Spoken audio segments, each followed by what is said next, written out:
একটা মাস্টার এখানে কি করছিল, টিচার যেটা শেখাচ্ছিল, আর তারপরে একটা বাচ্চা অনেক লেটে আসে আর ড্রেসও নিয়ে আসেনি। তারপরে টিচারটা অন্য একজনকে ডাকে, একটা স্টুডেন্টকে, আর ডেকে বলে ভোল্ট খাও, আর সে ভোল্ট খেলো। ভোল্ট খেয়ে দেখাতেই বাচ্চাটা চমকে গেল, আর বাকি অন্য আরেকজনও ভোল্ট খেলো। সেও ভোল্ট খাওয়ার পরে দাঁড়িয়ে পড়লো, তারপরে টিচার তাকে ডাকলো, আর সে অবাক হয়ে ভোল্ট খেতে গেল আর পড়ে উল্টে গেল, আর বাকি সবাই হাসতে শুরু করে দিল। এতে বাচ্চাটার খুবই মন খারাপ হলো, আর টিচার দেখতে লাগলো তার ওপরে, আর তাকে অনেক কিছু শেখাতে থাকলো, আর প্রচুর কষ্টের কষ্টের জিনিসগুলো তাকে শেখাতে থাকলো।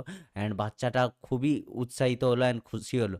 আর পরের দিন সে আবার এলো, বাচ্চাটা সেই মাস্টারের সাথে এলো, আর বাচ্চাটাকে দেখে তারা সবাই হাসতে শুরু করে দিয়েছিল, কারণ তারা জানে বাচ্চাটা কিছু পারবে না, কিন্তু বাচ্চাটা যে অনেক কিছু শিখে গেছে তারা কেউ জানতো না। অ্যান্ড বাচ্চাটা ছুটে ছুটে এসে ভোল্ট খেয়ে ঘুরে আবার দাঁড়িয়ে পড়লো, আর সেটা দেখে সবাই অবাক হয়ে গেল।